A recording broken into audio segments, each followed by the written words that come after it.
Welcome to a t-shirt giveaway, current project status update, and what we'll be working on for the next 12 to 16 months from the Ultralight Airplane Workshop.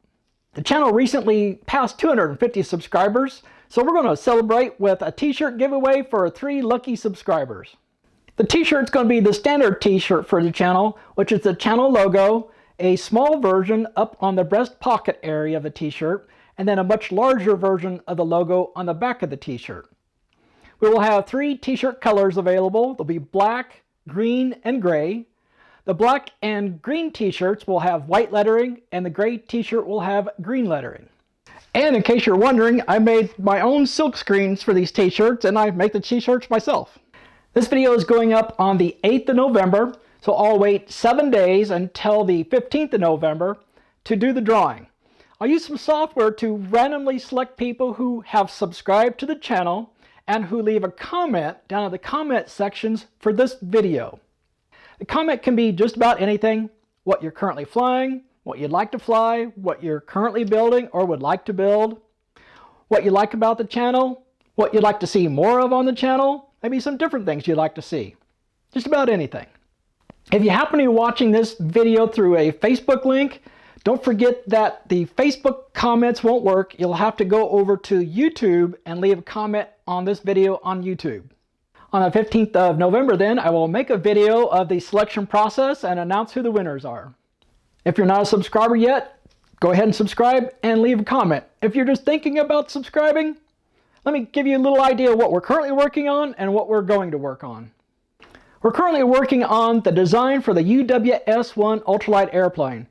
This is a new airplane design that will fit within the US FAA Part 103 regulations. So in this video, when I say ultralight, that's what I'm talking about.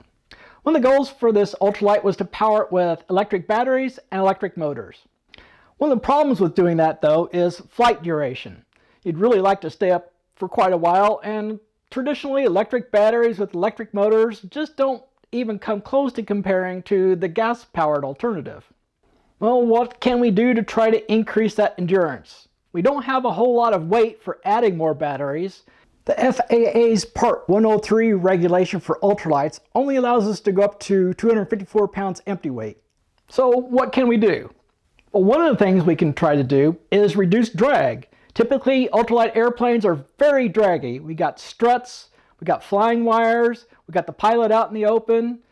We have fabric-covered flying surfaces where the fabric can vibrate due to the prop blast. We have poorly faired flying surfaces. We have big fat tubes out in the airstream. We have wings that are single surface and highly cambered. There are many things that cause these ultralights to have significant drag.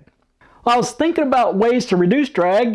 Well, one of the ways I can do that is to use all composites, and then I have much more flexibility with the aerodynamics to try to reduce that drag.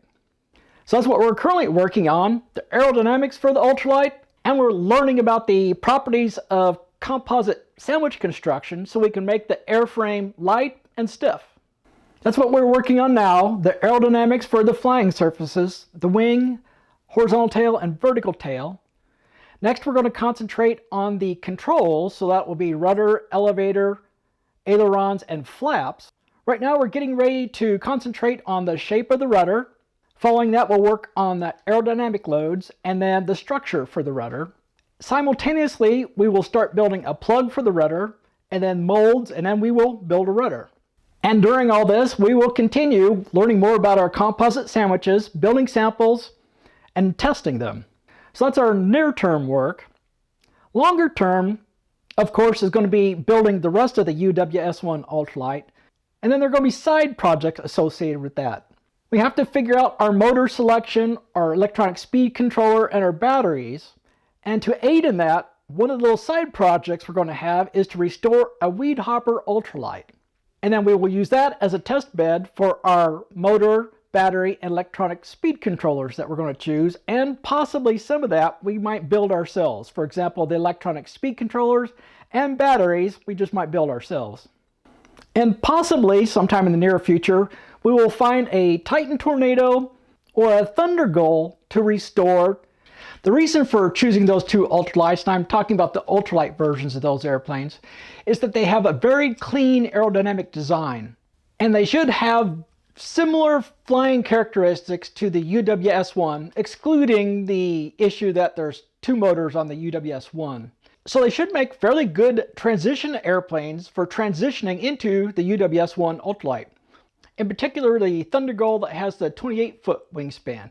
And of course, it'll give me something to fly while we're building the UWS-1 Ultralight. So if any of that sounds interesting to you and you're not a subscriber yet, think about subscribing. And don't forget to hit that bell button that will make sure you get notified when new videos go up.